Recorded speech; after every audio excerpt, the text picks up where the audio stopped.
Hello everyone, this is Gungun and welcome to my channel The Gungun Physio.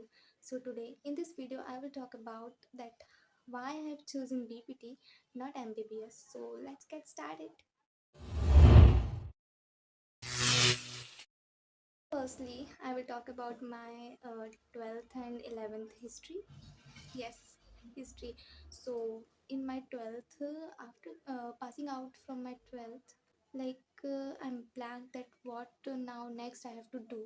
So there I don't know that what I have to do, and everyone told me that you have to do this, you have to do that. My relatives also told me that should give NEET exam, but I was not ready for the NEET because you all know that everyone is not that much confident about giving that exam. So I was also not very much good in my studies, so that's why I have not given my NEET examination. But फिर उसके बाद 12th जब पास कर ली तो उसके बाद मैंने सोचा that I have to do something like which have the good lifestyle and good profession.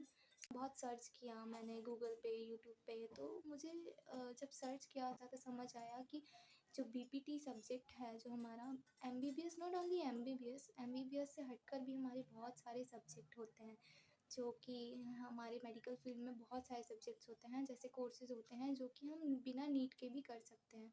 तो मैंने फर्स्टली वो डिसाइड किया कि मुझे क्या करना चाहिए। तो मैंने ना बहुत ज़्यादा सर्च किया। मैंने पहले देखा कि बीपीटी है, बीएमएलटी है, और बहुत सारे कोर्सेज होते हैं जो कि बिना नीट दिए हम कर सकते हैं और जिसमें हम अच्छा खासा पैसा कमा सकते हैं।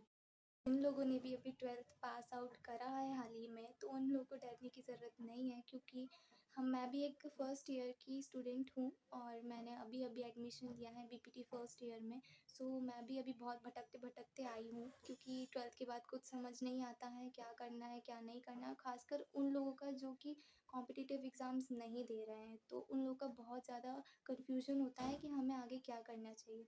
तो बीपीटी एक बहुत ही अच्छा करियर ऑप्शन हो सकता है सबके लिए, क्योंकि बीपीटी में हम सेम एज़ एमबीबीएस पढ़ते हैं। सेम जो कि हम एमबीबीएस में जो हम सिलेबस पढ़ते हैं, वही सेम हम बीपीटी में पढ़ते हैं। ज़्यादा कोई डिफरेंस तो नहीं है मेरे ख्याल से। बस जो एक एमबीबीएस होता है उसमें हमारा प्रोफेशन हाई लेवल का हो जाता है कि हम एक बढ़िया सर्जन या फिर बढ़िया डॉक्टर बन जाते हैं, हमें उसमें ज़्यादा अर्न करने को मिलता है। बट ऐसा कुछ नहीं है। जो हमारा बीपीटी है उसमें भी हम एक पर्टिकुलर डॉक्टर कहलाते हैं, और हम हमारे नाम के आगे डॉक्टर लगाते हैं, और हम लोग एक प्रोफेशन वाइज डॉक्टर कहलाते हैं। तो ऐसा नहीं है। और हमारे सोसाइटी में एक बहुत ही ज़्यादा नैरो माइंडेड लोग होते हैं जो कि ये रूमर्स फैलाते हैं कि जो बीपीटी है उसमें जो कुछ नहीं है, उसमें स्कोप नहीं है, उसमें बोलते हैं कि हम सिर्फ एक मालिश करने वाले कहलाते हैं। बट ऐसा कुछ भी नहीं है, हम मालिश करने वाले तो बिल्कुल नहीं कहलाते हैं। जस्ट वो हमारी जो सोसाइटी है उनका ये थिंकिंग है कि हम एक मालिश वाले कहलाते हैं, बट ऐसा कुछ भी नहीं है। हम एक बाकायदा डॉक्टर कहलाते हैं, और हम लोग बिना मेडिसिन के किसी को खड़ा करते हैं, किसी का इलाज करते हैं। जैसे कि किसी का, like I am taking a example, like किसी का एक्सीडेंट हो जाता है।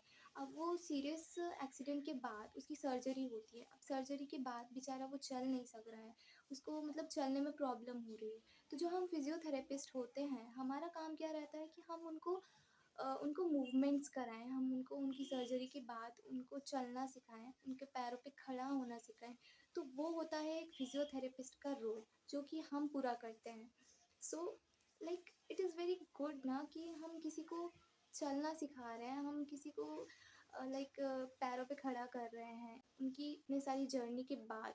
सो like I am very obsessed with my BPT and physiotherapist. So like it is very good career option. सो ऐसा किसी को मत बोलने देना कि हम एक मालिश वाले कहलाते हैं। बात करते हैं कि बीपीटी के क्या क्या एडवांटेजेस हैं। तो बीपीटी के एडवांटेजेस हम एज अ देखो, जो हमारा फिजियोथेरेपिस्ट है, हम एक खुद का क्लिनिक खोल सकते हैं। जैसे कि हमारे 4 साल कंप्लीट हो जाएंगे, उसके बाद हम एक अपना खुद का क्लिनिक खोल सकते हैं। हम लोग किसी हॉस्पिटल में वर्क कर सकते हैं। हमको जो 4 साल होते हैं उसके बाद इंटर्नशिप करने को मिलती है 6 महीने की। फिर 6 महीने की इंटर्नशिप के बाद हम ट्रेनिंग पर जाते हैं, तो हम सब कुछ सीख जाते हैं कि हमें क्या करना होता है, क्या रोल होते हैं, जो रोल प्लेज होते हैं एक फिजियोथेरेपिस्ट के। तो हम खुद का क्लिनिक खोल सकते हैं। सबसे बड़ी बात, खुद के क्लिनिक में हम 9 to 5 बैठ सकते हैं। खुद का उसके बाद हम खुद का ना होम विज़िट कर सकते हैं। होम विज़िट करके हम एक्स्ट्रा वेजेस कमा सकते हैं। और होम विज़िट के बाद आता है कि हम किसी भी हॉस्पिटल में भी वर्क कर सकते हैं। देखो, पहले तो हो गया हम हॉस्पिटल में वर्क करेंगे 9 to 5, उसके बाद हम खुद के क्लिनिक पे बैठ सकते हैं, उसके बाद आ गया हमारा होम विजिट्स। तो देखो, आप चारों तरफ से प्रॉफिट ही प्रॉफिट है अगर आपके पास एक अच्छा बिजनेस माइंड है तो हम एक फिजियोथेरेपिस्ट होकर भी हम बहुत ज़्यादा पैसे कमा सकते हैं अगर आप अपनी स्किल्स को ज़्यादा अच्छे से यूज़ कर सकते हो तो। हमारा लास्ट पॉइंट है वो यही आ जाता है, कंक्लूजन जो आता है कि मैंने बीपीटी क्यों लिया। तो मैंने बीपीटी मेरे हिसाब से लिया, मुझे जो सही लगा मैंने किया। मेरे जितने भी रिलेटिव्स वगैरह थे सबने बोला क्या मालिश वाली बनेगी, कुछ नहीं रखा है इसमें, स्कोप नहीं है, बट मैंने अपने दिल की सुनी, जो मुझे करना था। देखो, वो बोलते हैं ना कि एक भेड़ चाल में नहीं चलना चाहिए कि जो सब कर रहे हैं वो मत करो। तो मैंने भी वही वे चूज करा जो मुझे सही लगा। मुझे जहाँ सब एमबीबीएस के पीछे भाग रहे थे, मैंने बीपीटी को चूज़ करा। तो आप भी आपके मन की सुनिए कि जो आपको करना है बस वही करिए। जैसे कि आपको बीपीटी करना है तो वो एक बहुत ही अच्छा करियर ऑप्शन है। मुझे नहीं लगता कि इसमें स्कोप नहीं है, इसमें स्कोप ही स्कोप है, तो आप भी कर सकते हो। तो आप लोग को कोई डाउट हो या कोई भी क्वेश्चन हो बीपीटी के बारे में तो आप मुझसे पक्का पूछ सकते हो, कमेंट कर सकते हो। तो मैं आपके डाउट्स क्लियर करूँगी, उस पर वीडियोस बनाऊँगी और आपको आपके डाउट सॉल्व करके दूँगी। सो प्लीज़, आपको मेरा वीडियो अच्छा लगा हो तो प्लीज़ लाइक करिएगा, सब्सक्राइब करिएगा और मुझे सपोर्ट करिएगा। बाय।